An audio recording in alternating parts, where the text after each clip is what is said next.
All right, guys, today's guest is the definition of resilience, reinvention, and real-life badassery. He has lived more lives than most of anybody in one, from pro BMX to TV stunt work to appearances on MTV, from building from an internationally known tattoo empire to now leading the charge in real estate. But what really sets him apart isn't just the career highlights, it's the comeback story. After hitting rock bottom over a decade ago, he rebuilt himself inside and out, reading 250 plus personal development books, Harvard's master negotiation program, coaching from the best. He has done the work 100%. Now he's on a mission to help others navigate life's toughest transitions with clarity and strength. This episode is going to be raw, real, and packed with lessons. Ladies and gentlemen, Mark Prata. Stronger, harder, faster, healthier, better.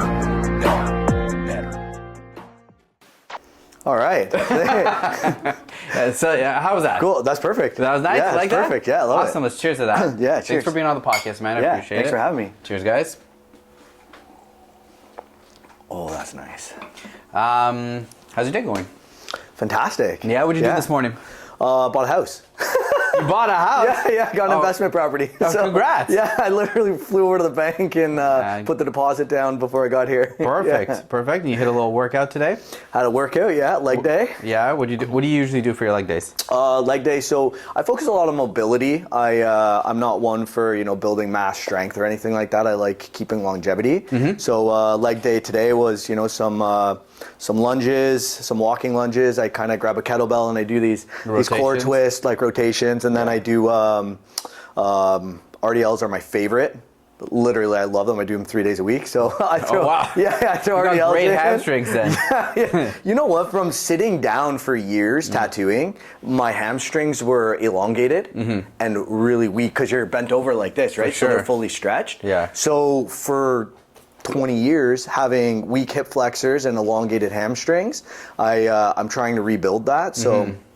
Adding a lot of these different movements in, or like hip thrusters, stuff like that, right? Yeah, I like it. Okay, so I kind of want to start really just from the beginning. So you started out as a professional BMX biker. Yep. So what initially drew you to that sport?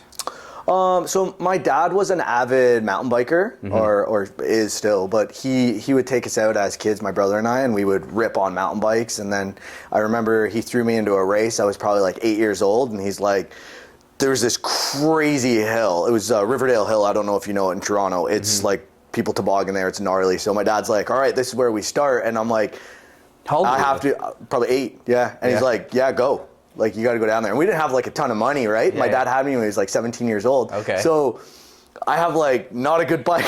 And he's like, you're in a race, kid, win. And I'm like, okay. So you have to ride down this crazy hill, and then you go through like Riverdale Farm, and it was some big race, and ended up winning. And like just had like such a rush from that. Yeah. And I'm like, my dad was telling me, he's like, doesn't matter the bike you have, it's mentality. It's For if sure. you have the mindset and you've got the grit and you want to do it, then go, right? Yeah. So yeah, man, won that, and it was like, okay, I like this. Played hockey. I did Olympic canoe. I did canoeing, like sprint canoeing, and then I just kind of kept gravitating to my BMX bike and just doing tricks and playing around. And I wasn't much of a video game person, and there was like a local contest that came out, and I'm like, oh, let me enter it and just see what happened. And I had, for anybody out there that thinks you need the best of the best, I had a $150 BMX bike from Sears, where everybody had theirs from all these wicked stores. Yeah. Mine was $150, and it was called the Phoenix Sun, and it was like heavy as hell, and it was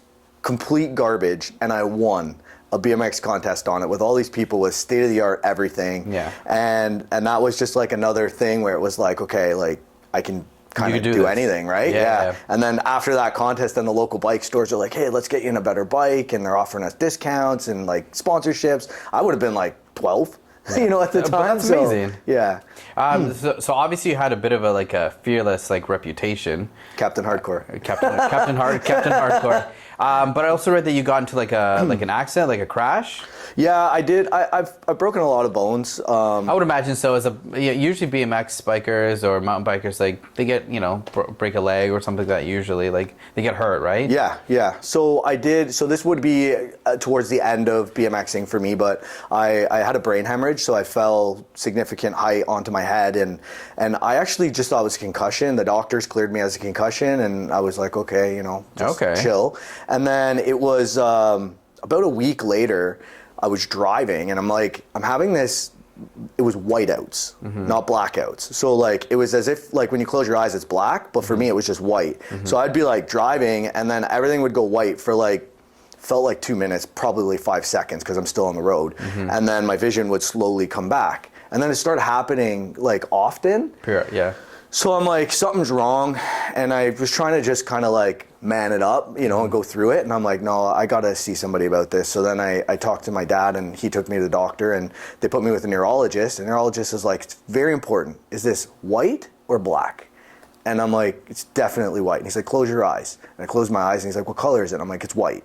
And he goes, okay, that's blood. I didn't know that. So if it's white, it's blood. So I was like, oh. And then we went through a whole bunch of tests and they found some scarring in my brain and a whole bunch of dried blood in the prefrontal cortex on the right side. And they were like, okay, this is the steps you have to do. And they gave me a bunch of things I had to do to kind of take care of myself. And that was pretty much the end of competing hard for me because I've broken so many bones and now that, and it's like, okay, I got a life to live. Yeah, for sure. So what age was that? I could be off a little bit, around 18, 19. It's young. Yeah. That's really young. So do you find when you stop that, when you was it an easy way to like cut it off because of your health? Did you find like it was kind of close to your identity where you're like, I don't know if I want to stop? So it worked easy for me because I actually started getting tattooed at 14. It was to piss my parents off. I'm like, you know what, screw you. I'm going to go do whatever I want. My dad wanted me to work construction with him. He was building homes. I would do it for money. I'd help him out on the weekends or I'd work for weeks at a time. But I was like, I am not doing construction full time for the rest of my life. And it was just not what I wanted. So I'm like, I'll do everything I can to not work for you. So at first it was like get a few tattoos and then it was like get my knuckles done. I was like 15 when I got my knuckles, and then I'm like start getting lots of tattoos, and I was getting them really young, and that was more or less just to say like I'm not working for you, and then when I started building relationships with tattoo shops. And then as I'm doing better in BMX and I'm getting on some TV shows, I'm doing some stunt work, and then these guys are like, hey, we'll give you free tattoos, pump people up, tell them about our shops. So then I'm like, I kind of want to do this for a living. Like I draw, I like art, like let me do this too. So I was also apprenticing to learn how to tattoo as well. So when the bike accident happened, it happened at the right time where I was already familiar with the tattoo process, and I'm like, oh, okay, well, I'll just go on to the next thing and do really good at it. So that transition wasn't that hard for me. Yeah. So do you have there's a lot of things you had to learn, like, were your hands initially shaky? Did you find that you were really good at just staying nice and straight with your hands when you tattoo? That's a fantastic question, actually. So I don't drink coffee, never have. And I remember when I had gone through the accident. Why haven't you drank? You tattooed yourself at like 14, but coffee was a lie? Yeah, I just didn't. I've always been high energy. I've got a ton of energy. So why? It's a gift. Yeah. And I took a sip once. I didn't like the taste. And I'm just like, well, people are drinking it for a stimulus. I don't need a stimulus. I'm like high on life. So I don't really need anything. So I'm like, if it's just going to make me jittery, unfocused, for sure. Why am I going to do it, right? For sure, yeah. But the big thing for me when I learned about having a steady hand was when I was going through the brain injury, then I had to do certain things again, right? And I didn't lose cognitive function, but there was just aspects where sometimes I'd go to reach for a drink and I'd kind of miss it. So I had to reteach certain aspects in my brain. So I started doing these exercises. Like I would keep my hand on a table like this, and then I would just kind of pull it back nice and slow. And then I would drop it like that, and then I would go underneath the table and come back up. And I would do that, 5 times with each hand. And then I started like going towards my drink, and then I would go like that, and I'd hold my hand, then I would squeeze it lightly just to see how much pressure I'm doing and pick it up.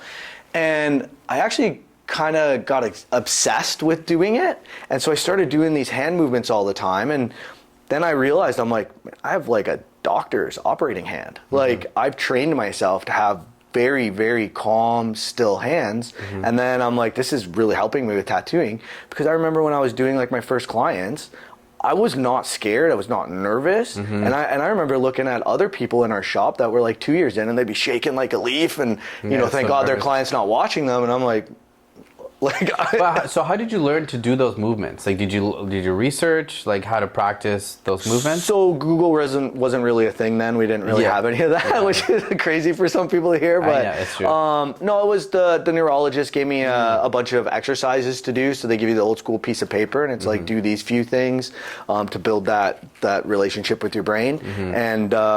And then I just kind of continued doing them. Yeah, you got obsessed with training, basically. Yeah. That comes from the BMX thing, though, right? You're just like, it's funny.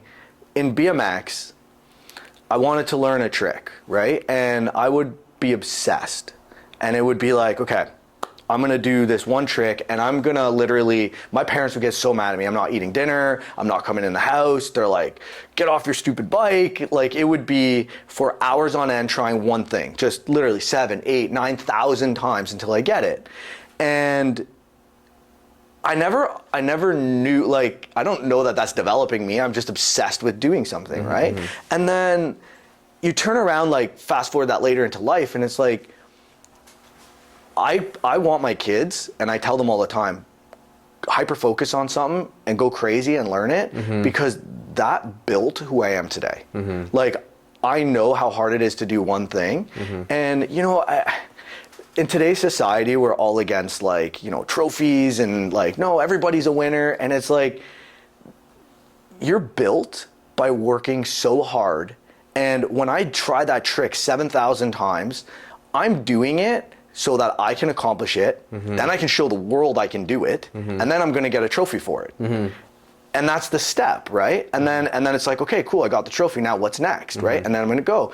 You fast forward that into life, man, like, I wanna get a job. You know, everybody's not a winner, one person gets the job, so I have to do something better than everybody else applying for the job. So that was like a huge turning point that I wish I realized when I was younger what I was doing.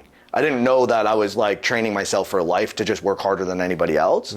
But I do tell that to our kids. I'm like whatever it is you want to do. All the way. Yeah, and it doesn't have to be obsessive 5 hours a day doing it, but it's like, hey man, do that same thing every single day, 10 minutes, right? You know, you work out in the gym, like, hey, do that same muscle movement so many times, you're going to get a big arm. Yeah. Would you find that you have like a chip on your shoulder when it comes to like making sure that you learn things, or maybe because sometimes when you have relationships with different parents, you can feel like you almost have to prove things. Do you ever felt like you had to prove things against your parents? No, I've always been the black swan, just totally different than all of them. And at first it was like frowned upon, and we just butt heads. So I don't want to say run away from home, but I slept on every couch possible with every single possible friend. I just didn't want to be home a lot. And I think it's just my parents didn't understand me, and I'm like, why are you trying to hold me back? Why are you trying to like get me to go to construction or get me to go do this and do things your way? There was just something in me that was, I needed to be a bit of a free bird, and I needed to figure out what that is, and I didn't know what it is. So, you know, even for myself now, like our oldest son, he's 14 now, and he's like, I'm gonna travel the world and I wanna live in Australia. And, you know, I'm like, I want that for you. Like, I don't need you to live next door to me. Hey man, it gives me a reason to go fly to Australia if that's where you're gonna go, right? But I'm hey, you gotta work towards whatever it is. And he's got pictures all over his walls with all these different places he wants to see, and he travels a lot. Like, my parents went to California in January, and we just flew him down. You know, he went by himself. Actually, my nephew went, but they flew down by themselves. And I'm like, hey, if I can get you anywhere in the world, like I'll send you. Let's see if we can get you to, you know, tick that off, right? That's in him. So talk to me about how you got into, like, you did some TV work. Yeah, so it started off with BMX. So I got really good at it. I was young. I'm like a pretty social person. I love talking to people. So there was a production company. It was Jigsaw Casting, I believe, at the time. They had called me up and said, hey, we've got these. So the very first thing I did was Sum 41 music video. DMX was in it. So DMX was in it? DMX was in it. Rest in Yeah, peace. yeah. He's not a nice guy, but he was in it. Doesn't really surprise me, but yes. yeah. So I was in that music video, and so he ripped in on a ATV, and then I was supposed to grind a table right behind him on my BMX bike. And so we had everything set up, and he didn't like the fact that my scene looked cooler, so he X-nayed my scene. Oh, no way. He's like, no, I want this to be about the ATV coming in and about me. It's kind of douchey. So it is what it is, no Yeah, problem, right? So I actually didn't even get to do my part in that video. They obviously pay you for it because I'm there, but I didn't get the part. And then just like a Youngstown music video, then Sum 41 called me back, and then I ended up getting a couple hip hop guys called me, and they're like, hey, can you come do some tricks in our videos? And then I did a few small TV parts, which then ended up turning into extra parts. They're like, actually, can we use you for stunt work and an extra? You kind of, being heavily tattooed and young was very odd. Yeah. For that specific. time, right? Yeah. Yeah, so they're like, oh, could you do this like punk scene? Can you do that? And I'm like, oh, this is cool. And then when I went into tattooing, tattooing in 2009, 2010, you had like Miami Ink and LA Ink and all these shows came out. Well, I already had a relationship with all of these casting directors. Yeah. And they're like, hey, this guy's taken off, just opened a business. Let's give him a call and see if he's interested. And then the timing worked out and the relationships were already there. So yeah, I got to do a whole bunch of TV work for tattooing, which was really fun as well. Is there something that stood out that you did that you really loved? I did a reality show. It was I Hate My Tattoo. It was like a cover-up show. Yeah, that one. They had like contestants, and I ended up winning it. But the thing that stood out the most, it's not even like winning it. It was the cover-up I did on the guy. He was so unhappy with what he had, and got to change that, and like he legit cried when we finished, and he gave me the biggest like man hug you could have ever imagined. Man hug. What was it that you had to? So he had this like, I don't know what those are called, but the surfer thing. Yeah. Tramp stamp, like the whole lower back, and it was like purple. Oh, the lower back? It was purple and like this big, and he's like, dude, I don't even know what I did. Yeah. So yeah, we covered it up with like a double-headed crow, and we made it look like it was really wicked. Yeah. So that's pretty cool. Yeah. All right, guys, we'll get back to the podcast, but I just want to give a little bit of a shout out to our sponsors, Northern Hydration. So it's a Canadian company. They sell electrolytes. They have lemon, they have lime, they have orange. My favorite is the orange. It's one of the best flavors in my opinion. But use our discount code GetAlpha10. Other than that, let's get back to the episode. So what's the passion for, like, what draws you in tattooing? What's the passion that drives you to want to do that for people? So at first it would have been, my parents watch this, I'm sorry, but it would have been to just kind of upset them for sure. Yeah. There's no doubt about it. That was my main drive, and I'm just going to get really good at it. Yeah. And then my dad's like, well, hey, let me try to help you out here and I'll support you. Like, let me buy you some better equipment. And I was like, really? Like, you're supporting me in this? This was to piss you off, And so that was like a bit of a flip. Yeah. And then so my mom and dad gifted me like a really nice tattoo setup. And then I started getting a bit of a traction in it, and I'm like, I'm gonna try to do really, really well at this. Like, let me like put a lot of focus in and see if I can, create things that other people aren't. My driving force was I just like people. So I figured if I can just do a really good job doing tattoos, I can hang out with more people. And so I think that's probably my mindset different from other tattoo artists where like I just want to get really good at tattooing. I just love hearing people's stories. I love sitting here and going like, where did you travel? What have you done with your life? Where are you going? And you just start to meet really cool people. And that I wanted to spend 5, 6, 7 hours with people and hear their life stories. Loved it. So I figured the better I am at tattooing, the more I can be with more people, the better I am, the longer I'll get to spend with people, and the more stories I get to hear. And then almost living like vicariously through other people's stories, and then creating my own vision boards. Like, oh, I heard about this place in Bali. Oh, I heard about this place here. And I'm like writing down dream lists of all these things that other people have done, right? So then that being my driving force, I started coming up with like creative things in tattooing. And then I started going, okay, well, I found out what I like. I like nature, I love forests, I love mountains, and I like all this stuff. So then I started drawing in that direction. So now I'm attracting like-minded people. And now I don't even have a job anymore. I'm like, I just have to do good at this, and I get to hang out with people that like what I like all the time. I'm like, perfect. okay, Yeah. this is easy, right? Yeah. And then that's when it became more than a tattoo. And I was able to offer an incredible experience because I was hanging out with my best friends every day.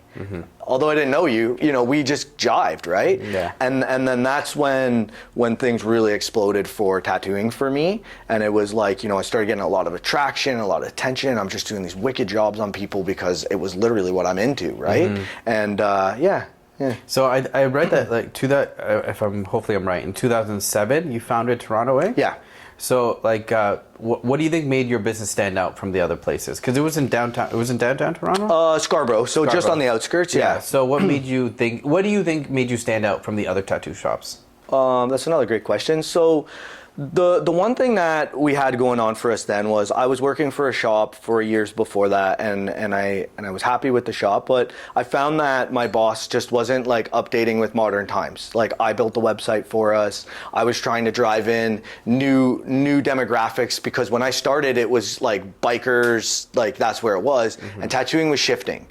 And I saw it, and the shop I was working at was like heavy metal, death metal music. It was like angry, yeah. And every shop was like that. So when I opened Toronto Inc., I actually painted all the walls purple, like very light lavender. Yeah. This has never been done before. Yeah. Very light lavender. I played all top 40s hits. So it was like, we didn't have like Sears satellite or any of that stuff. So I had, I would use 2007 top 40. That's like Britney Spears. That's the good stuff. Like 99.9 Virgin Radio, Kiss 93.5. Like those are the radio stations I had on, and I was just like, a metalhead is gonna come in. Yeah, they'll still get tattooed by me if they want a skull. But let's just open it up. And I started getting like moms and daughters, and I started getting like families coming in, and it was aligning with the experiences I love for life, right? So all of that's kind of fitting in. And then the Toronto Star came in and did a big article on me. I forget what the article thing, there was something about appealing to the female looking to get tattoos, something like that. There was a headline, and there was a client of mine with a full sleeve, and it was a woman, and she was standing on the front cover of the Star or the Sun, and they had wrote this big article on a tattoo shop was like welcoming families and women and other people aside from just bikers and like criminals and gnarly people that was happening earlier, right? Yeah. When I first started, that's kind of the demographic, right? Yeah. So you really made it modern. You made it more welcoming, I guess, right? Welcoming for people to come in. And was that your vision automatically? Like, when I want to open this, I want to give this brighter colors, I want to add like maybe like lighter music. Was that your idea, or did that come along the way as you were making the business? It was my idea right from the beginning. So like, I'm a very observative person. So I just started like paying attention to when people would come in, what they'd say. So like, I'd have somebody come in and they're anxious, they're nervous, they're getting a tattoo. This is right at the time when tramp stamps started happening, right? So you're getting a lot of women coming in, and that wasn't normal, right? So now that this is starting to happen, and I'm having them pass out on me, I'm having them like shake like a leaf, they're nervous. This was in the other shop, and the death metal music, and the walls are black, and everything is hardcore, right? And the whole shop's full of motorcycles, and it's super cool looking, but it's very intimidating. And I'm just paying attention to the complaints, and I'm like, well, those other people are gonna get tattooed by me regardless. They don't care what color the wall is, they want a wicked tattoo. They know that you're like talented. Exactly. So I'm like, okay, well, I need to appeal to everybody. I need to make everybody comfortable. And it wasn't even like a marketing scheme or like to try to get more business. The other thing for me too is I can only listen to death metal music so much. And then I'm like it doesn't make me smile. It's very aggressive. And I noticed that it made me feel like I had to rush. I felt anxious. Like I'm like, oh yeah, man. And I'm tattooing people, and I'm like, that's not even a good atmosphere for me to be in when I'm trying to create Be for calm. you, right? Yeah. Yeah. So we just kind of changed it up a bit, and then What would you say your style is when you tattoo? for tattooing, Yeah. For the beginning part, I loved doing. They would call it new school, so it was like cartoons. I loved drawing cartoons. They were fun. Even when I was BMXing and I'd be sitting out, I'd just be like doodling little cartoons. Yeah. And then that style kind of faded, and people were like, I don't want cartoons on me. So I started dabbling with realism a little bit, but I didn't love it. So I created. I can't say it's my own style. There's lots of people that were doing something similar, but illustrative realism is what I would call it. It's like bold lines on realistic designs, so that they just have the longevity and they stand out, and they were just, I found they've just popped a lot more, and it kind of worked for me. Is there a tattoo that you did that like really stands out for someone that you still remember? You know what? Like, there's a lot of amazing tattoos that have stood out, but it's the experience I had with people that stands out. Like, I've had, people literally dying, cancer, different diseases, brain tumors, and they're coming in. They're like, "Hey, man, like this is gonna help me fight to get through it," and like just being part of that. I've had so many pro athletes, like I've tattooed a ton of NHL players, I've tattooed one NFL player, a bunch of CFL guys. So like getting to be in a chair with them and like, It's just the experience. yeah, like the tattoo doesn't mean anything. I'm just happy that I got to do a cool tattoo, but I got to spend 6 hours with somebody and got to listen and hear all their Get to wicked know them. stories. So that meant more to me. Okay, so we're gonna go a little bit deeper. So 14 years ago, what looked like the peak of your success, you hit a wall and even a suicide attempt. Yep. And I totally respect you for being open about it, but talk to me about what was happening behind the scenes at that moment, at that time, when that was going down. So, on paper, you would look at my life and go, okay, this guy's on TV. I was earning the best I've ever, but like way more than anybody my age was earning at the time. Successful business. I got a bunch of people working for me. TV people are calling me out the yin yang. I'm like, this is amazing. I went through a bit of a lawsuit with the shop, which was very stressful. Ended up losing a lot of money through that. I ended up losing a house through it because we couldn't afford our house. And the problem was, I'm really happy it happened to me early. I made too much money and not know how to handle it. So I had all the things and I just went into more debt based on my ratio. So I'm like, my earnings here, and the bank's like, well, we'll give you here. And I'm like, yeah, I'll take all that, you know? Yeah. So like, you want to give me all, and I'll pay for my friends to go on vacation. I'll like literally do it all. I'm a gazillionaire, right? Is what I'm thinking. Yeah. So I was already maxed. And then this lawsuit happens. Somebody stole my business name. So I'm kind of dealing with that. And then the lawyers always win, right? So they're just taking money from me.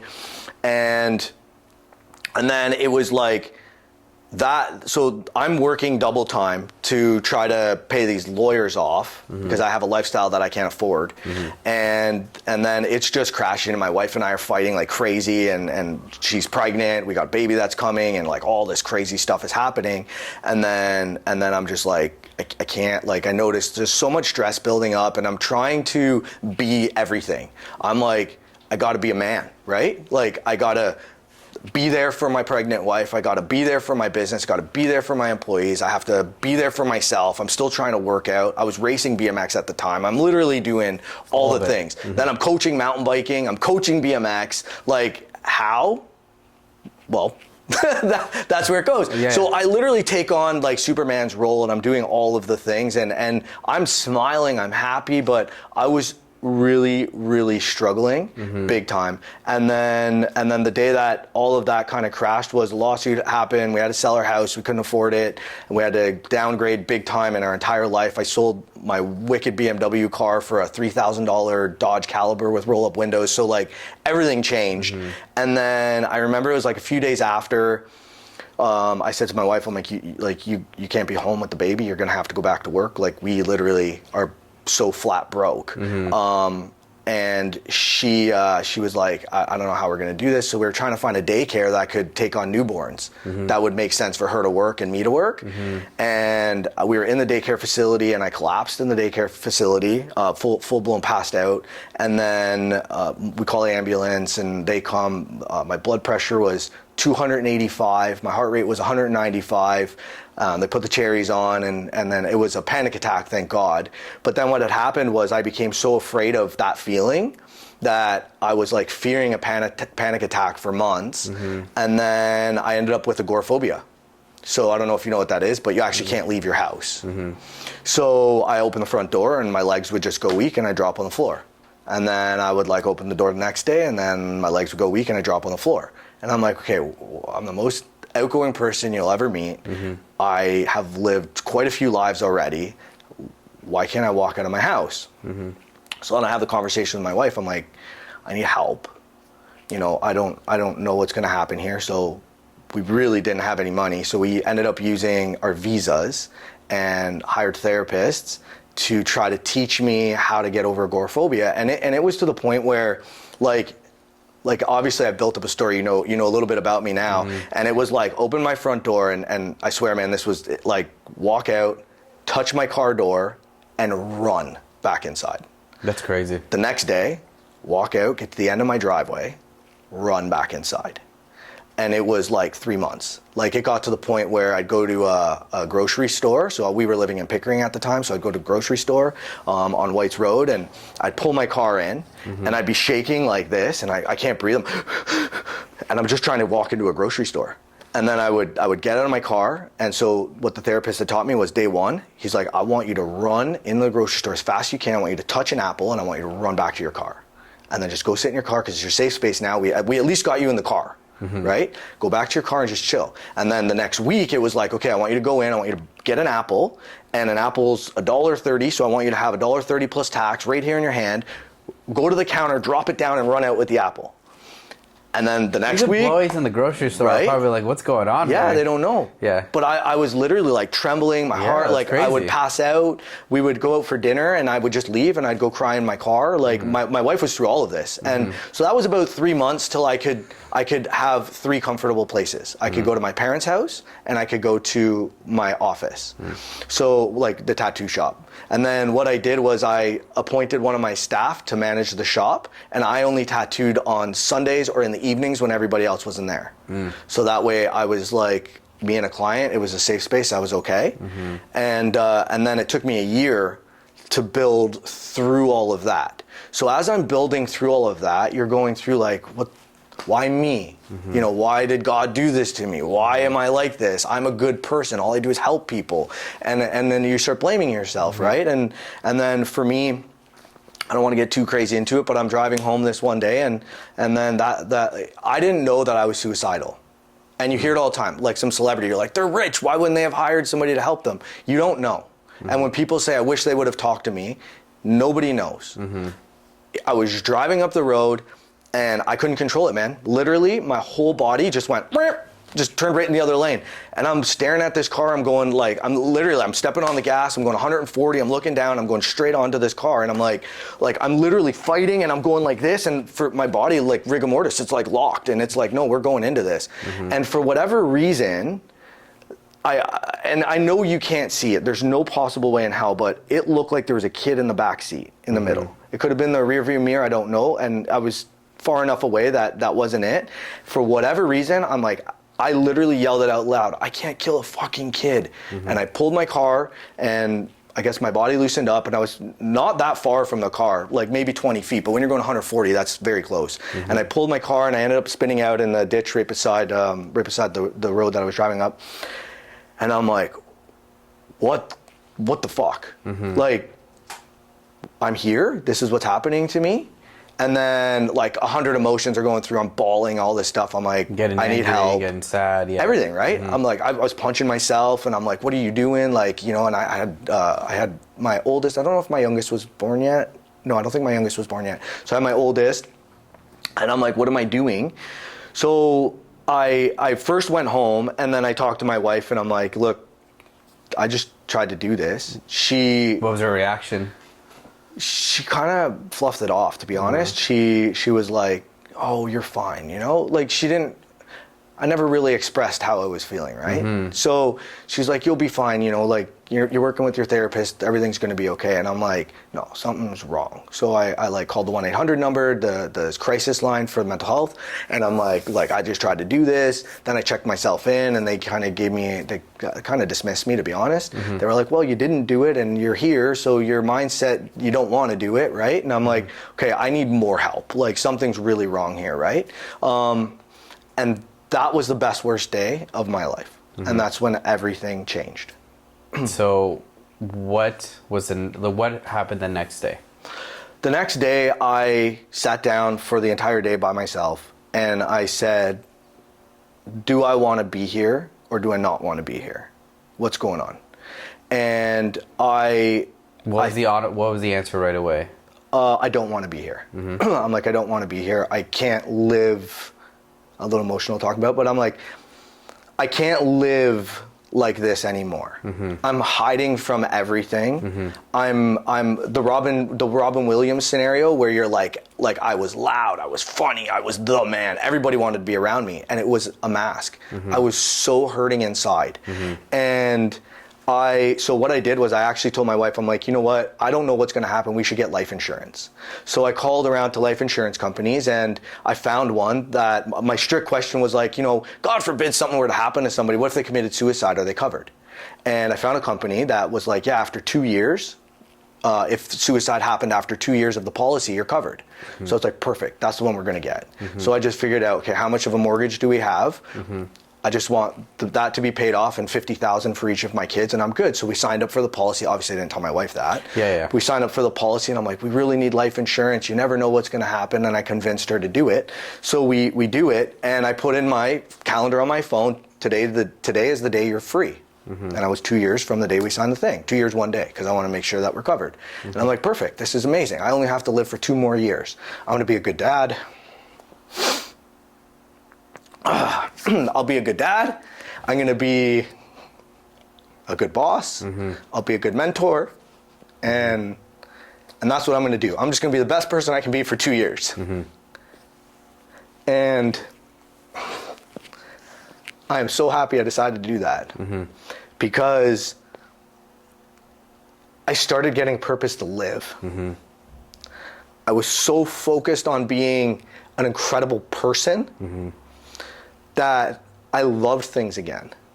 I started loving everything. I knew I had 2 years left. So I'm like, this playground with my son is gonna be fucking awesome. We're gonna swing until he doesn't want to anymore. I'm gonna go out with my buddies, and I'm gonna give them all of me, because I want them to say something wicked at my funeral.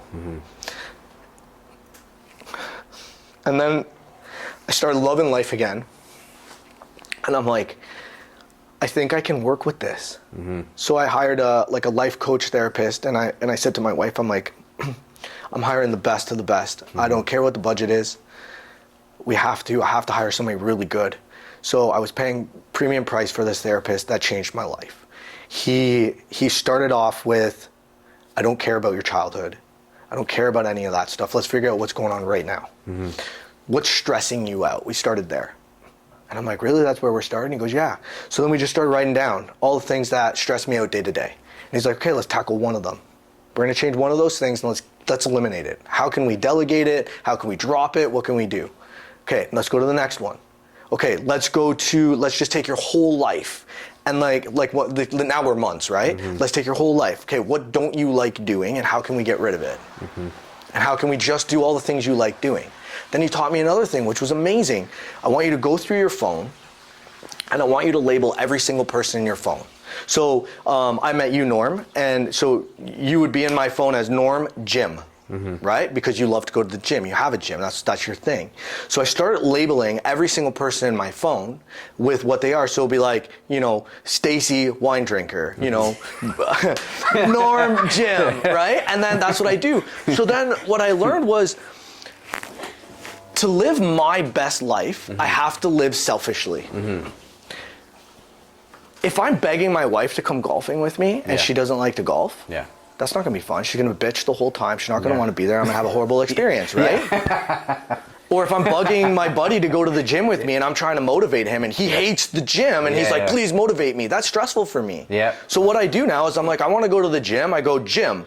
And I've got 15 people on my phone that have Norm Gym, right? And then I can call any one of those 15 people and they will drop everything and go to the gym with me because they love the gym. And my experience is going to be amazing because I want to be there, they want to be there, and we're going to talk about the gym. I'm not going to talk about their shitty day at work or their argument with their wife because we both want to be there. So I've got my golf friend, I've got my biking friend, my wine drinking friend, my beer, my scotch friend. I literally have everybody labeled. And selfishly, I would say to my wife, I want to go rock climbing today. She's like, who are you going with? I'm like, I'm not sure yet. Rock climbing. Okay, I got 5 people. Let me call them. See who can come, right?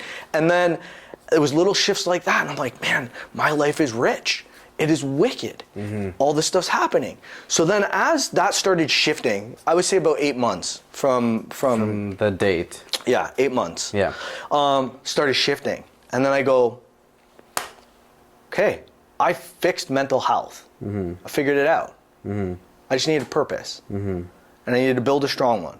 Okay, what else can I do? And then so I started looking at what's lacking. I'm like, okay, my business is lacking. How can I fix my business? I'm like, all right, let's start reading some books. Let's read some books on business. Okay, I get it. Let me hire a coach. You know, I didn't have a lot of money, so I'm like, okay, I'll hire a coach that can help me with business that's affordable.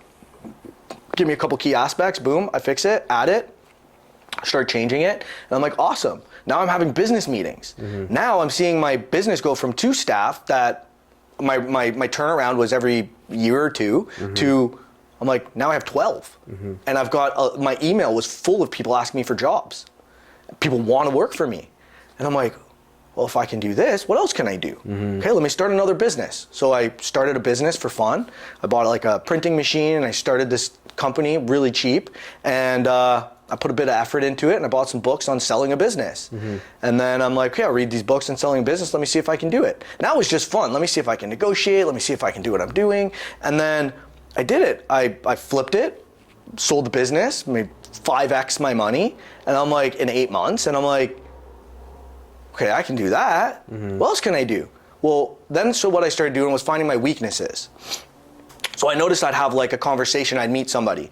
And then if a conversation went a certain way, then I'm like, okay, I noticed that I can't handle a situation when it goes this direction. So let me get a book on emotional intelligence. So I read a book on emotional intelligence. Then in that book, it's gonna tell me something in there where I'm like, oh, actually I'm weak at that too. Okay, let me get a book on that. And then I'll just practice it 7,000 times and then you're gonna do it, right? So I'm like, okay, so now I sold a company, I did this. My wife and I were flipping homes at the time. So we were like, you know, buying a house, we'd flip it, we'd sell it. She was in real estate and I'm like, she was having her pain points and I'm like, okay, let me see if I can help you with your pain points.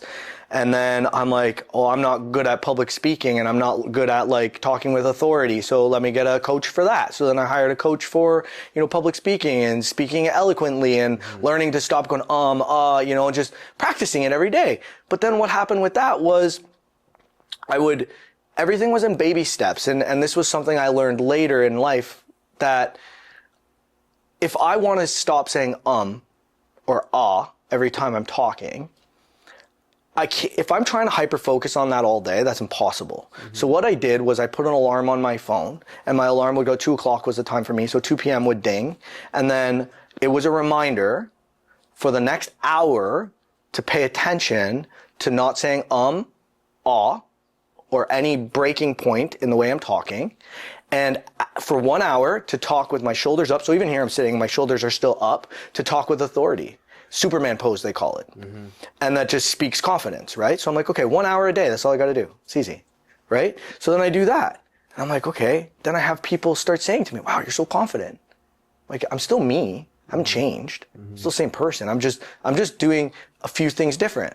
My body language is a little bit different, so it's creating authority. And I'm talking with confidence. I'm pausing for a second. I know what I'm going to say, and then I'm going to say what I'm going to say.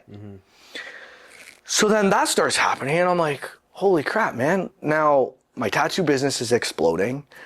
We're doing so well on flipping properties.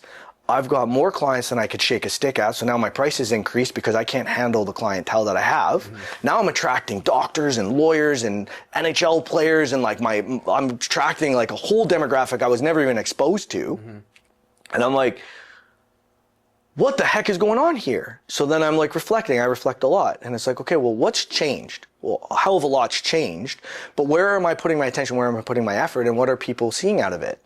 So then it's like, okay, I see what's happening here. I'm getting a lot from books. And it's just applying it. You read a book, you get one thing. For me, it was one thing out of every book. And then I would work on that one thing. And sometimes it was 1 or 2 weeks. I would work on that one thing to add it. And then if a book was really good, like How to Win Friends and Influence People, that book has so many gems in it. So I would highlight a few and put some Post-its, and I'm like, okay, this book, I have 8 things to help improve my character. So I'll circle back to that book maybe in 3 months from now. I'll read it again, and then I'll add that character input. So then as that stuff starts changing and all these things start changing, and I'm like, okay, this is crazy. I'm like making more money. I'm happier. I'm like in the best position ever. I believe that I'm an incredible father. My wife and I were in a very rough spot for many years, going through what I was. I was not a good person to be around. I was drinking a lot, not alcoholic, but I would always have to have beers here and there. I was masking. I was angry all the time. And so like, you know, she kind of muscled through that. But then as I'm shifting, I'll never forget it. My wife was sitting down with me, and she grabbed my hands, and she's like, I just want to say, the person I married, I liked a lot. She's like, I am so in love with you now. I didn't even realize that I was coming into this. And that was even another drive. And I'm like, okay, well, I got to help her now. So she needs help here in her business. Let me see if I can take all these things and implement it there and try to create like a system for her, because she's starting to grow. And then I start building this business for her. And then she had some staff and then some staffing issues. So we're trying to figure out a system and how to build all of that. And so this would have been maybe 5 years ago. And so I'm helping her do all of this. And she says to me, why don't you just come and help me? Like, you know what you're doing. You have a passion for real estate. Your father built homes. You've built a gazillion homes. We've flipped so many houses. You know the process. You've helped me build my business. You know all of it. And that was about 5 years ago. And I'm like, I got a really good thing with the tattoo shop. I owned the building. I got the shop's running great. I've got awesome staff. And so I sat down with a couple of people that I looked up to in the tattoo industry that are older than me. So for my age, I had been tattooing for 25 years, which is a long time. And because I started so young. And so I start reaching out to the guys that are like 55, 58 years old. And I'm saying, hey, you've been tattooing a little bit longer than me. You know, what's your plan? How are you doing? What's going on? How's your business running? And I noticed them saying, well, people don't want to work for the old guy. Hey guys, hope you're enjoying the episode. I just want to give a little bit of a shout out to one of our sponsors for the podcast, Methylene Blue. You can find this at Paradigm Supplements. We like to use it here at the podcast just because it helps with gut health, immune system, ATP performance. Use code GETALPHA15 for a little bit of money off. Other than that, let's get back to the episode. Yeah, so they're like, you know, I don't want to run my business. Like, I want to be with my family. I'm going to retire at some point in life, right? And then they're telling me carpal tunnel, my neck's hurting, my back's hurting. So I start looking back and I'm going, where's my longevity? There's no 70-year-old tattoo artist. Very rare. There's a few, but it's very, very rare. There's a lady in the Philippines. She's 102, but there's one of her, right? Yeah. So I'm like, where's my longevity here? What's going on? Opportunity came up to sell the building for the shop. And I'm like, you know, I think the timing's, I've had a great run. And this opportunity's here. We're in a fantastic spot financially. Like, everything's happened so well for us.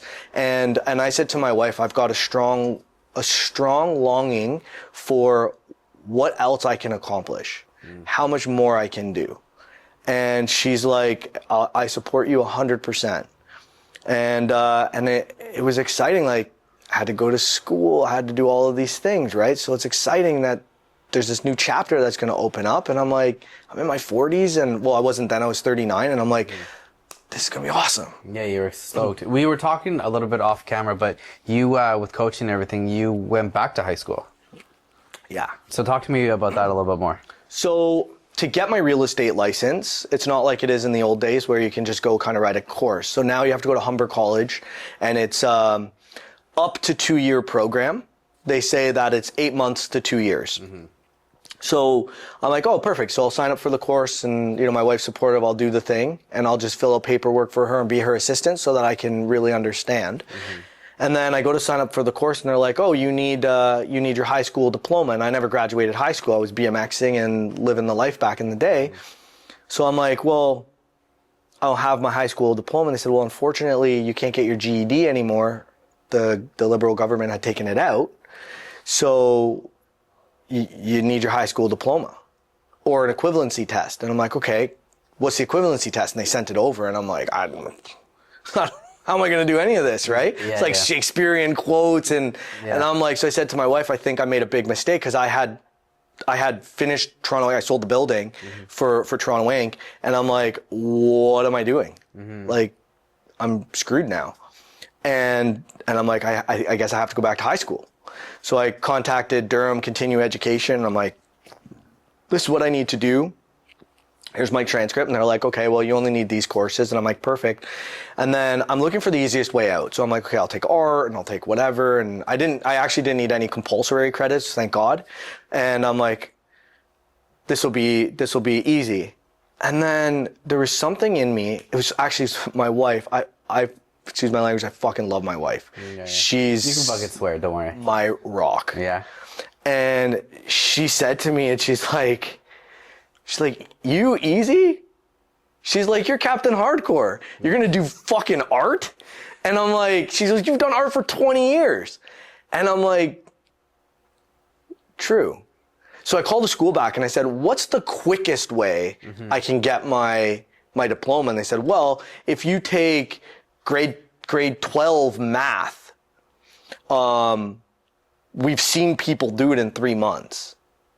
But you got to write an exam, and there's like 5 tests, and it's pretty intense. It's hardcore. It's hardcore. Yeah. And I'm like, you know what? I got to learn appraisals. I have to learn mortgage amounts. I have to like do numbers and all this stuff. And math isn't a weak suit for me. So I'm like, let's do it. Let's do math. Yeah, I'll do that. Okay. So I sign up, and I get my first day, I get the paperwork. And I'm like, you know what? I'm going to build a story for my kids. So we're sitting down at our dining room table, and I tell the kids, Dad's back in school. I'm going to high school. And I want to prove to you how hard I'm going to work to get good grades and pass in a sufficient amount of time. And I'm hoping this is a lesson for you to put effort in. And I said, I'm going to try to get 90% if I can. That's my goal. And we'll see what happens. And I'm not going to be upset if I don't get 90%, because I'm going to put 100% effort in. And they said, let's see it, Dad. So day 2, I have all my paperwork, and I've registered for my course. I'm like, all right, math, let's go. You're pumped up. I open the computer. Course 1, Pythagorean theory. What's that? So I'm like, well, come on, we're in the modern century. I got YouTube. Yeah. Let's watch some YouTube videos. So I watch YouTube videos. My kids come home from school that day. I open the computer at 11 o'clock in the morning. It's about 11 o'clock in the morning. And I'm sitting in front of the computer with my job. I literally did nothing. And 3:30 comes, my kids come home. And I call my oldest son. I'm in his room doing work because I didn't want to bug my wife in our home office. So I'm in my son's room. I said, Mason, can you come in your room for a second? And I'm like, give me a hug. And he gives me a hug, and I'm like, I can't do this. And he's like, yeah, you can, Dad. And I'm like, I'm going to cry again. I'm like, what do you mean I can't? And he's like, well, this is my son who would have been 10 or 11 at the time. He goes, well, Dad, do you remember when I was having a hard time reading? And I said, yeah. And he goes, what did you do for me? And I said, what? And he goes, you got me a tutor. He goes, why don't you get a tutor? And I'm like, I never thought of that. Maybe I could. So I go on Marketplace and I go on Google. I'm trying to find a tutor, and I end up finding a lady in her home, and I visit her, and she's like, oh, she goes, I have systems that'll teach you everything. So I literally worked with her twice a week, and I'd go over Tuesdays and Thursdays, and I'd do all my homework, and she would help me. And it was actually pretty cool. I remember sitting down with our tutor, and she's like, can I ask you so she's in her 60s, and she goes, can I ask you like a very Blunt? No, odd question. Okay. in case she watches this, she might not be in her 60s. I think she's in her 50s. So she looks 25 though. And moves like a 16-year-old. And moves like a 16-year-old, Yeah. yeah. So she goes, can I ask you an odd question? I go, sure. She goes, do you want to have a beer? What? And I'm like, she goes, I tutor people all the time, but they're in high school and I can never have a beer with my students. And I'm like, yeah, let's have a beer. So she became my drinking buddy. Yeah. We'd have like a He's beer. in the calendar as a beer buddy. Yeah, right. Yeah. Literally, yeah.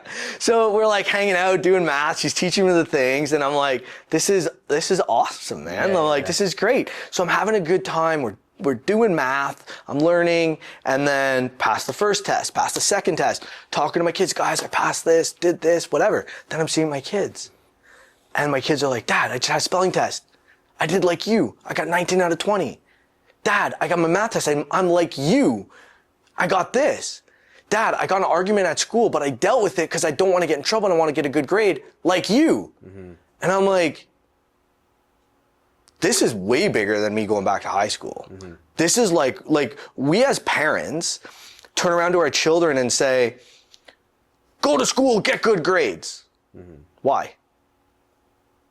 Go to school, get good grades, put the work in. I am putting the work in. Well, I worked harder than you, but you're not showing them, right? I'm showing them. I'm literally doing it while they're doing it. We're doing math homework together, right? They're doing theirs, I'm doing mine, we're at the kitchen table. Yeah. So it's like, they're seeing it firsthand. I'm being a real example. Mm-hmm. So before I get into that story, it switched things as a father for me. Mm-hmm. So I started looking at common complaints that I had with our kids. They don't brush their teeth well enough. So I said to my wife, I'm like, why are we yelling at them to spend more time in the bathroom? Why don't we bring our toothbrushes, go in the bathroom, just like I'm doing math homework beside them, and let's brush our teeth together as a family. Mm-hmm. Then they'll see how it should be done. Mm-hmm. Why don't we cook together as a family instead of yelling at them to do this and do that? Mm-hmm.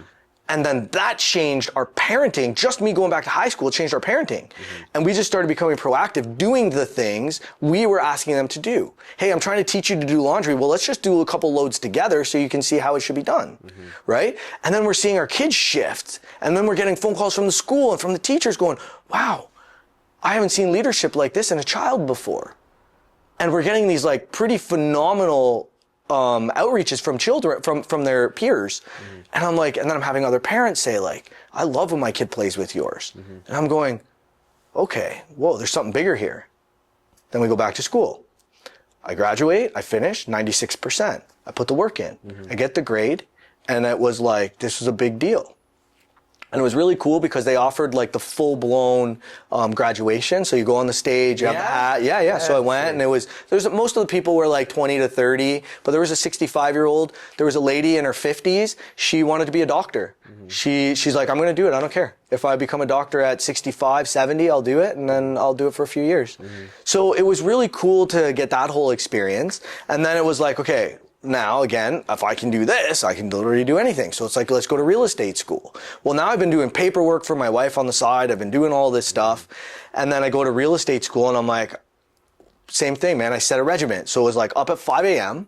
The thing I learned in therapy was all the things I don't like to do and all the things I like to do, and then make a list of things, compound it into making a plan. Everything in life has to be a plan. You want to go to the gym, you need a plan, right? If I want to look like this, I have to do these steps every single day, and that's going to allow me to look like this. So if I want to accomplish this goal in my life, I have to do these steps every single day, and I'm going to get this goal. So then I started going, okay, what are non-negotiables for me? Family time, non-negotiables, right? I implanted that in my head when it was like, I need, I'm going to die in 2 years. I need to spend this quality time with my kids. I loved spending that quality time. My wife needs this quality time with her. I have non-negotiables. So those, I can never get rid of those. So my studying needs to complement those. Mm-hmm. Okay, let's break down. What is my non-negotiables? Where do I value that time with my kids? Where do I value that time with my wife? Where do I value that time for me? Because if I don't have my gym time, my meditation time, or the things that I enjoy, then I'm just going to break down, right? It might be a mountain bike or a rock climb or something. So I write those into my day, and those went in every single day. This time to this time, do that. This time to this time, do that. And I'm like, okay, when am I retaining the most amount of information? For me, I'm a morning person. 5 a.m., I am going to absorb as much as possible. So I said I'll get up at 5 a.m. to 7 and I'll study every single day. And that's going to be my bulk of studying. Then from 2 to 4, my kids get home at 3:30 from school and then they go do their thing for a bit. So from 2 to 4, I'll do more studying. Then I have all my family time. And from 8 to 9 at night, I will review. So I'll review all the things and I'll write down notes with things that I'm not understanding. And then I just do that every day.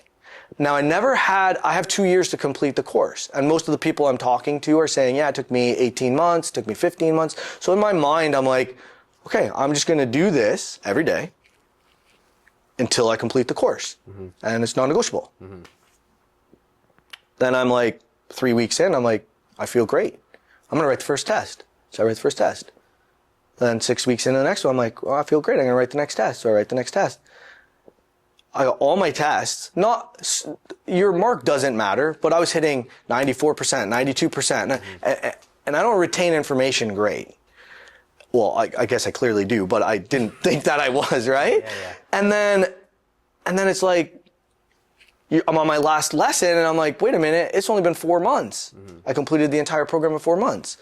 But I didn't have the goal to be completed in 4 months. I just had the goal to just work really hard every single day, and then they're going to happen, right? So you just took it day by day. Yeah. And just try to stay regimented with your tasks. Yeah. I saw that also you've read like what 250 plus books. Yep. So like, what are 2 books that's really stood out to you? I know you talked about what was it? Win Friends and How to Win Friends and Influence. What are 2 other books that's really stood out to you? So that's another great question. One thing I always try to tell people, I have people all the time ask me, what's a book I should read? It really depends on the position that you're in and what you need to work on. Like I said, every book is going to give you one thing. My recommendation when looking for the right book is find your weaknesses, you know them, and be super real with yourself. If you're like, if you and your wife argue about certain things and you find that you're reactive, well, how to be a non-reactive person. If you find that you have a problem public speaking, well, how to be a better public speaker. If you're afraid of certain things, how to conquer fear. There's little things. But if you're trying to, I feel like in this conversation that we've had, there's been a lot of growth and mindset. So based on these conversations, if you're dealing with mental health, anxiety, issues like that, The Happiness Trap is an absolutely phenomenal book. You're meant to take your time with it, go really slow. It'll give you work steps. So you just do kind of like finish a chapter, work on it for 2 weeks, finish another chapter, work on it for 2 weeks. That book will change your life. If you are not dealing with like mental health, you just need a change. You just, something is blocking you. The Mountain Is You would be one of the most phenomenal books. I've read it 3 times and I've literally told pretty much everybody I know that's struggling at some aspect in their life to read that book. That book is absolutely phenomenal. It'll teach you you're the block, you're the mountain in front of yourself, and it tells you how to look outside of it, how to gauge your friendships and gauge all of the different things in your life that you're not even aware you're doing. That book is phenomenal. And then if you're trying to just change your life with overcoming fears and just getting out there and get it, there's a book called Guts. I don't remember, it's Brian something, I don't remember the last name. He's a Navy SEAL, kind of like a David Goggins side of things, except for this guy took his Navy SEAL side of it and then started training everyday people to just tackle things with a tactical mindset. So in the beginning of his book, he teaches people how to overcome their fear of water, like swimming. And it was maybe a whole chapter on that. And at first I was like, oh my God, this is getting boring. But then at the end of it, you're like, wow. When you bring that whole story together, you're like, the way he framed that situation to actually subtract the fear of water from that individual was really fascinating, how he was able to create a different framework. And that will allow you to see how these elitists change their mind. They just perceive things differently and they almost make a mirage. So that book's incredible too. So based on our conversation today, I would recommend those 3 books. Oh, interesting. Okay, so I want to talk to you. You inspired to attend Harvard Business School for executive program, right? How did you follow upon that? So as I finished high school and then I went into college, so Humber College, I was saying to my wife, I said, the only thing that I'm lacking is I've learned emotional intelligence, the focus and strength needed in negotiation. Mm-hmm. I feel like that's going to be a very strong mindset shift I'm going to need to learn. So I started looking up programs, and U of T has it closer to home, and then you could go to many other schools, or there was online programs, and then I came up, Harvard has it with their business executive program. So the pricing's all similar. Mm-hmm. And I'm like, it's Harvard. It's going to look good if I tell people I did attend Harvard to do these courses. Plus, it's an experience. I get to leave my house and go do something on my own. Mm-hmm. So I was thinking about it a bit. And I told my wife, I'm like, nope, this is what I'm going to do. I want to go there. But I want to go there, and I it's my attitude, I need to win. Mm-hmm. She's like, well, what are you going to win? And I'm like, I'm going to win every single negotiation. Mm-hmm. So when I signed up for the program with the school, it's all executives. So there is a process, like, not any Joe Schmo can just go there. There's like it's not like an acceptance process, but they do want to know a bit about you. They do ask a lot of questions. There's a lot of high profile people in that class. There's maybe 50 people in the class. You have, CEOs, big companies there. You have executives that are moving their way up the ladder, trying to get into the CEO position. So there was a lot of very influential people in that class. Mm-hmm. So I get in that class, and it's funny, everyone's going around the room, right? And they're like, hi, my name is such and such. I'm CEO of this company. Hi, my name is such and such. And I'm thinking, what am I going to say? I'm jobless. Mm-hmm. I sold my tattoo company. I'm like, I just graduated high school. Yeah. Like, what am I going to say? Yeah. I'm not licensed. Like, so I finished graduating for real estate school, but it still takes time for my license to come in. So technically I wasn't even licensed yet. Mm-hmm. So I'm like, well, I'm in real estate. Yeah. Like, that's all I can say. I'm in real estate. And that day I noticed the nerves. There was a lot of nerves. Mm-hmm. And it's like, well, I've just spent the last decade learning to deal with nerves, right? So I went home that night, and they gave us some homework, and I'm like, I'm just going to do what I do. Mm-hmm. I'm going to get really good at what they gave me. Mm-hmm. So I studied all night. I read all the books, did all the things. I wrote out scenarios. I looked like, what's that movie, Seven? When he's got writing all over the wall, Jim Carrey? I looked like that. There was literally Post-its and stickers, and like my hotel room was full. That's pretty crazy. It was nuts. Yeah. And I'm just like taking in all the scenarios. So they gave us case studies that we had to negotiate and different situations. So I'm like reading the case studies, and I'm coming out with different outcomes, and I'm literally look like a psychopath. And there's just like stuff everywhere. Then I go to bed. I studied for about 4 hours. I went to bed, got up 6 a.m., studied again before I'm going to class. And I go into class the next day, and I don't even know what I'm walking into, because I'm just assuming everybody else is doing this, mm-hmm. right? So I know from BMX to be the hardest worker in the room, so I'm hoping I put 5 minutes more than anybody else. Yeah, at least. That's all I'm hoping. Yeah. Right? Because I'm like, that's giving me 5 more minutes of preparation. Mm-hmm.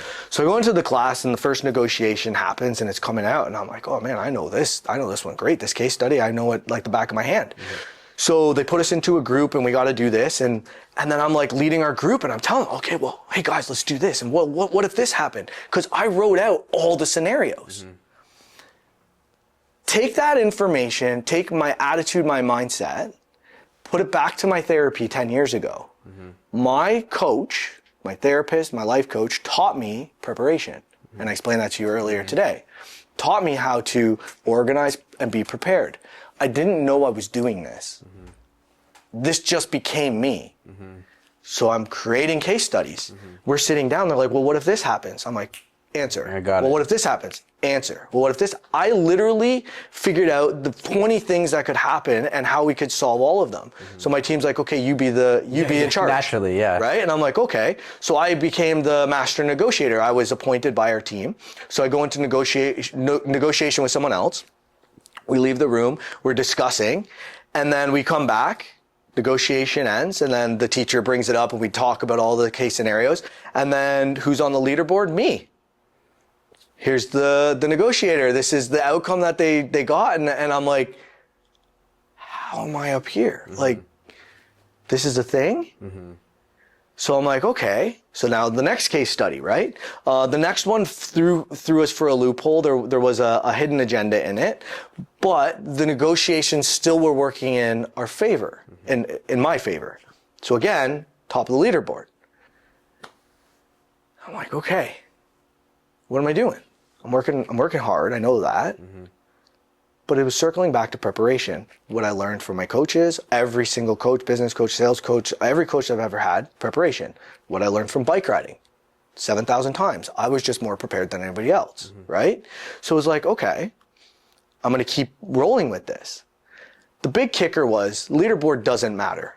I don't care about a trophy anymore. What mattered was my teacher at Harvard pulled me up at the end of the last day and said, hey, you're in real estate? And I said, yeah. She goes, where about? And I said, Toronto area. I'm just outside Toronto. And she said, my mom has a home in Pickering. She goes, I live here in New York, but my mom has a home in Pickering and, no, Guildwood in Scarborough. Said in Guildwood.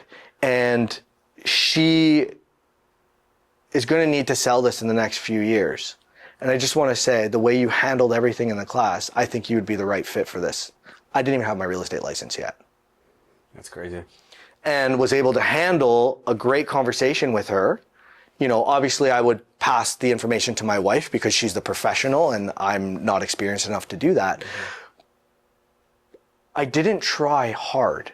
I didn't overstep myself. I wasn't anxious. I was just prepared. And that was the big secret.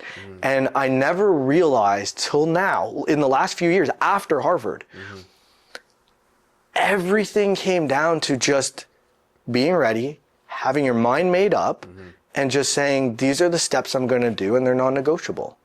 And that's it. That's a lot. That's pretty awesome. It's interesting that try this if that's okay. Yeah, of course. It's one of our sponsors. What is this? Is this water or what is it's electrolytes. So it's one of our sponsors, Northern Hydration. Shout out to Northern Hydration. So it's a Canadian company. Okay. They're brothers from Caledon that have a brewery. Okay. One of the brothers wanted to lose weight before his wedding. And he didn't really find the water. He didn't like water too much. Yeah. So they were like, the other brother was like, well, let's figure out an electrolyte drink for you to drink. And they really liked it. And then I think we have something here. And then the rest is history.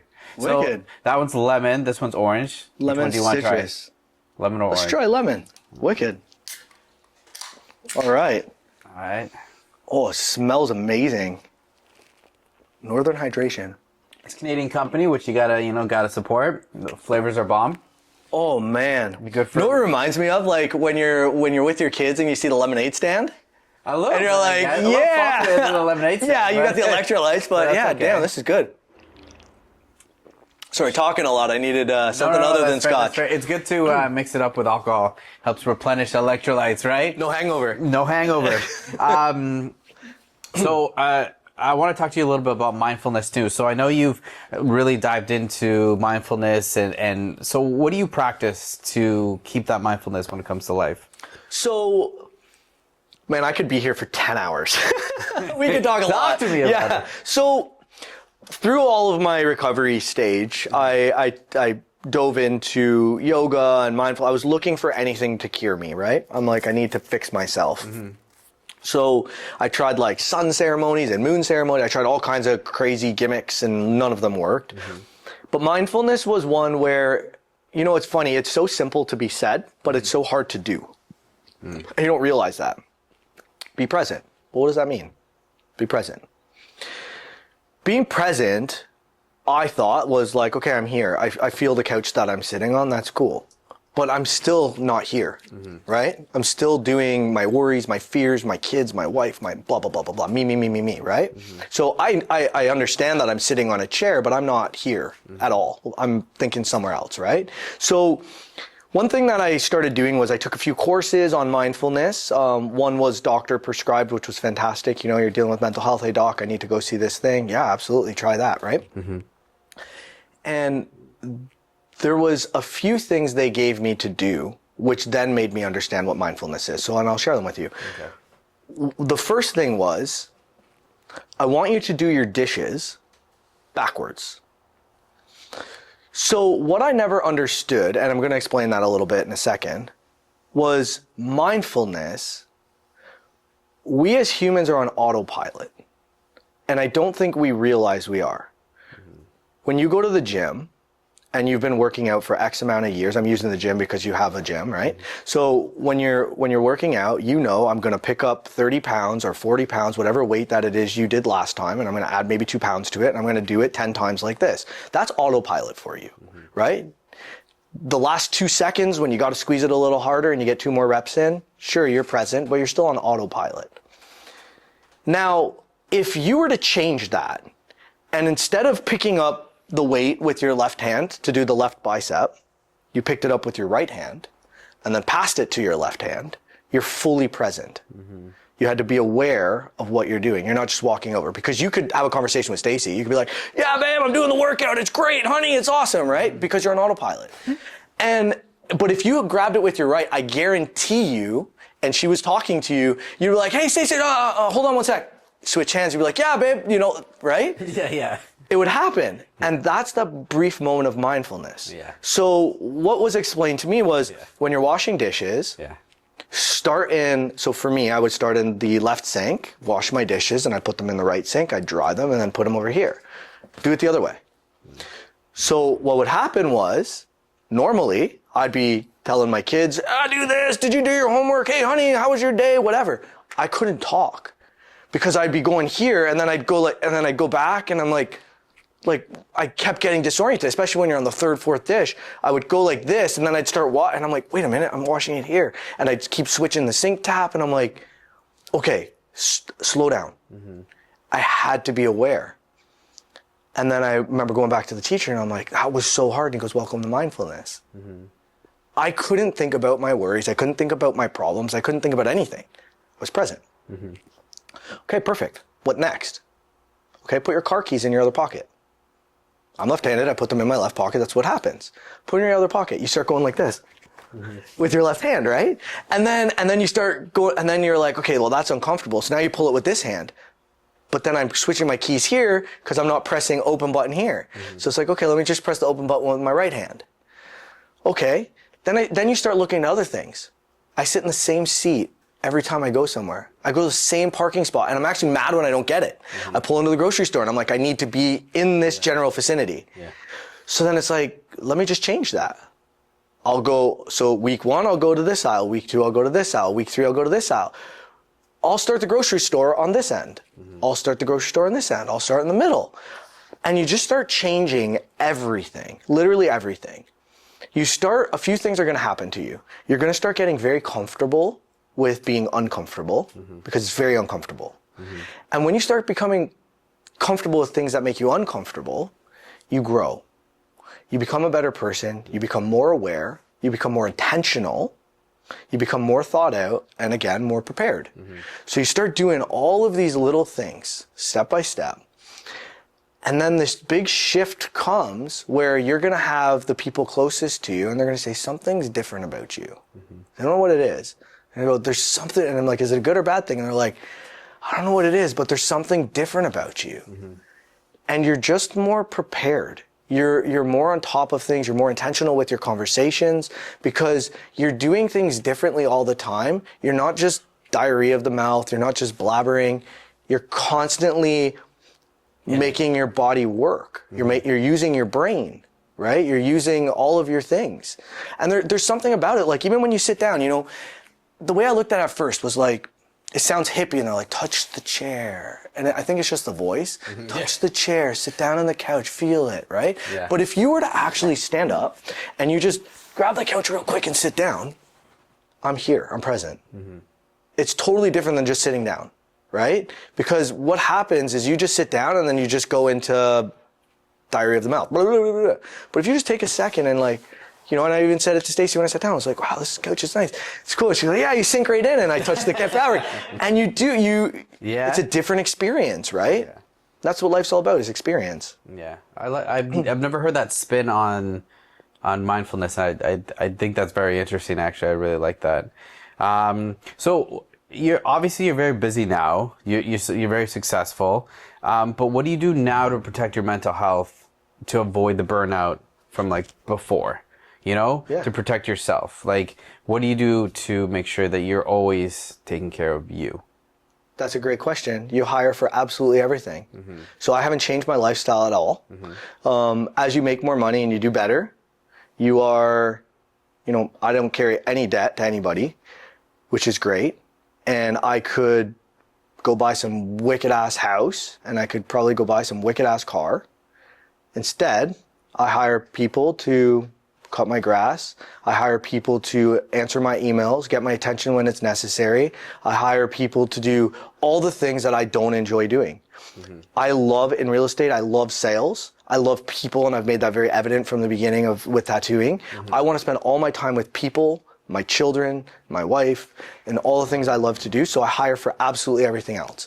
And as business grows, then maybe one day we'll change things. The only reason I bought a new house now is just because it's closer to our work, where we're working more. Yeah. But it's actually going further from where we are, so it's putting us even in a better position. Okay.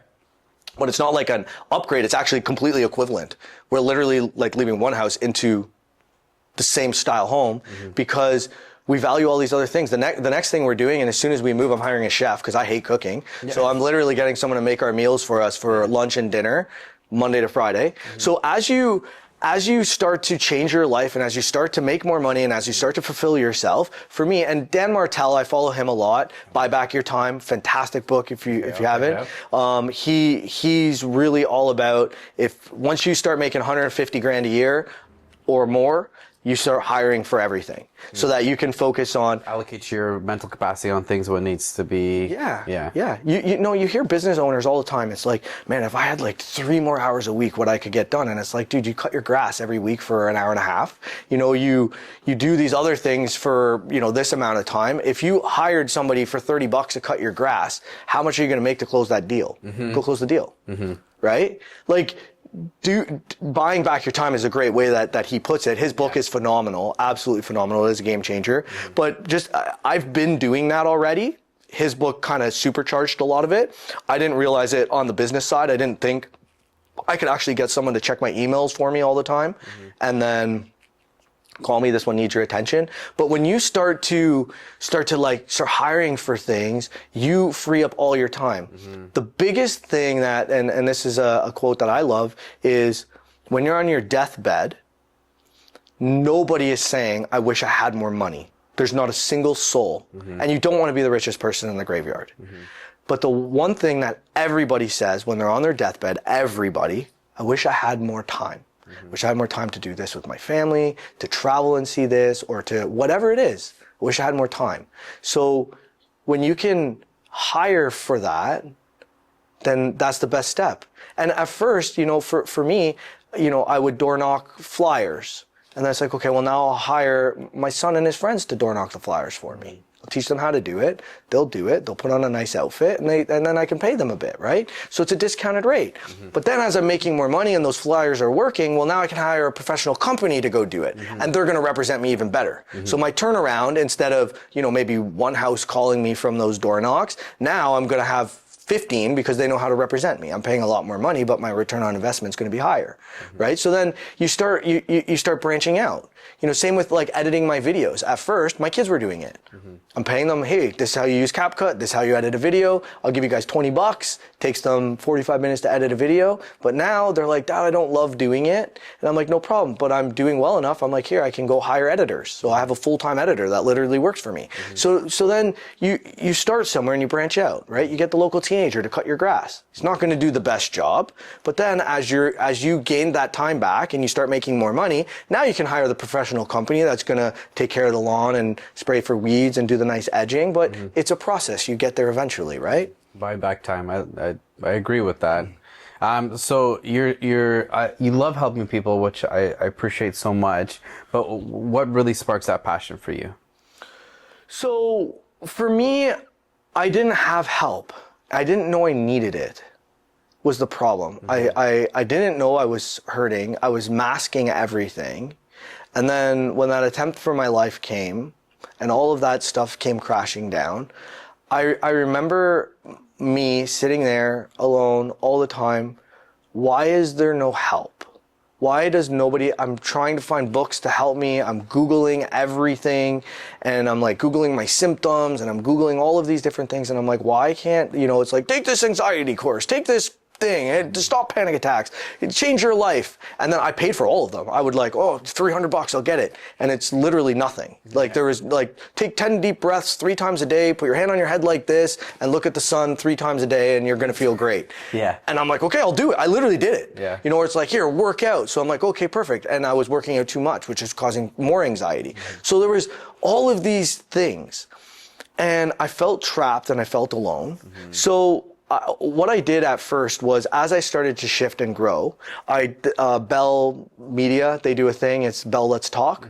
So I started just in January when that comes out, I would do like a small Instagram story. I was actually doing this when I was tattooing, and it was like, what do they call them? The Instagram Lives. I go on, I talk for about 5 or 10 minutes. And I was just like, hey, if you're struggling, I can't help you, but I can tell you what I did. This is what I was struggling with. This is my routine. This is what I'm doing. This is how I'm meditating. This is why I'm meditating. This is what I'm doing. And I couldn't do it. I was getting like 15, 20 DMs. And these are people that, some of them I knew, some of them I didn't. And some of them I'm like, you're struggling? Like, I had a buddy, he's 320 pounds, jacked, strongest man in the gym, for sure. Hottest chicks, like he's the man, right? And he reached out, he's like, bro, he's like, can we jump on a call sometime? I need help. And I'm like, yeah, bro, for you, anytime. And I hop on a call and he opens up, and I'm like, I did not him. He's Hercules to me, right? That guy can conquer anything. And then I start seeing other people opening up. Then family starts coming to me. And they're like, hey, I seen the way you're talking. I've been dealing with that for this amount of time. And so I started talking about it more. Then it started going down a therapy side of things, which I didn't like, where people are like, that's not working for me, or these are my problems, because then I started noticing I'm taking on their problems. And I didn't like that. It wasn't allowing me to move forward because I'm feeling bad for people. I guess maybe a bit of an empath. So I said that there has to be a shift to this, because if I'm going to try to help people, I can't take on their problems and fix them. That's not what I can do. But I can tell you what I did. And what I did isn't going to fix you, but there might be one thing that will. Or one mindset shift, or one thing that I did that you can say, hey, I'm going to implement that to my life, and maybe it'll help me, right? Because we're all built a little bit different, and we're all going to tackle things a little bit different, right? So then I said, this is my purpose. I can't take I'm not a therapist. I'm not paid to be a therapist. I'm not registered. I don't know how to be a therapist. I can't walk you off a cliff, but I can tell you what I did to fix my life, and I can tell you that anybody can fix their life. And this is what I did. So how do you go about mentoring people and motivating others? Like when somebody comes up to you and says, hey, can you coach me? Can you mentor me? What are the first couple conversations you have with them? Let's fix one thing. So like my coach did for me, let's find out the one thing that's stressing you out the most, and let's fix that. It's funny, man. I'll use the gym analogy a lot because you're going to relate to it. So I remember a very good friend of mine is a fitness coach. And I remember going to him, I was training to run a half marathon, and I said, hey man, I got to do this in 3 months. Like, give me the juice. Let me know how I'm going to do it. I need to strengthen these muscles. I need to do this thing. And he goes, okay. So he says, what I want you to do is we're going to do just a few simple things, and it's going to get you ready. He goes, I want you to drink 1 more glass of water a day. I want you to change your breakfast. So you're either going to do egg whites and some toast and avocado, or you're going to do oatmeal with some blueberries and some cinnamon. So I want that for your breakfast. I want 1 more glass of water. I don't care how much water you're drinking, just add 1 more glass of water a day. And he gave me a movement to hook up a strap to my waist, put it on a banister in my house. He goes, all I want you to do is just lean forward and march on the spot. That's the only thing you're going to do for the next 3 months that you're going to add. So how's that going to make me run a marathon? He goes, well, in 3 months, I can't change your entire diet. That's not going to happen.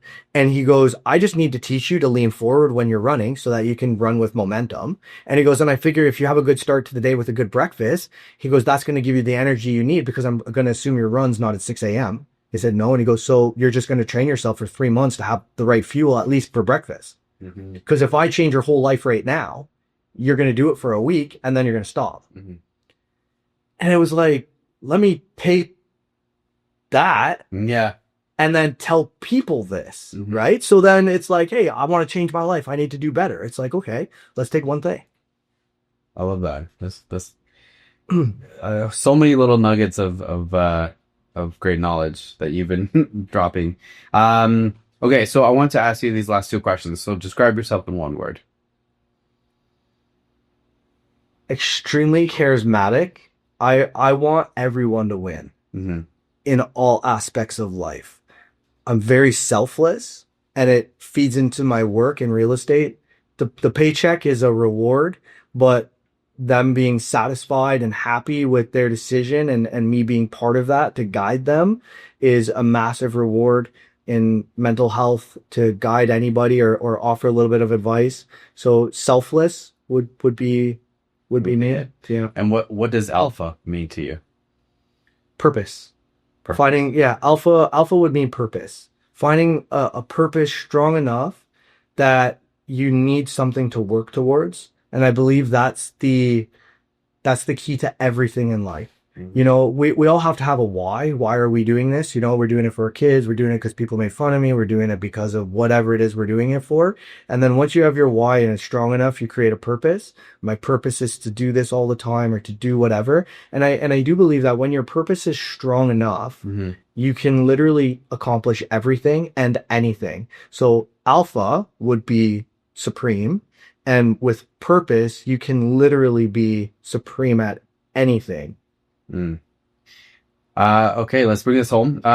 Where can they find you? What's your Instagram handle? All that stuff. I'm on absolutely everything. You're on everywhere. We got a YouTube channel for like neighborhood property tours, a lot of advice on buyers and sellers on our YouTube channel. We have a lot of like information on there in the real estate space and aspect throughout Durham region, Northumberland County. So that's Mark and Lorraine Prata on YouTube. My Instagram, at Mark Prata. I put a lot of obviously real estate and motivational stuff on there. I like to try to jack people up and offer valuable advice. And then I have TikTok. I have literally LinkedIn. You can find just Mark Prata on everything. Mark Prata, awesome. Yeah. Well, I appreciate you. You're a beautiful person. Thank you for coming. Guys, if you're watching on YouTube, please like, subscribe, comment, share. It helps the channel. If you're listening or watching on Spotify, make sure you share it also. Make sure you follow this man. He's a beautiful person. Other than that, we love you guys. Ciao.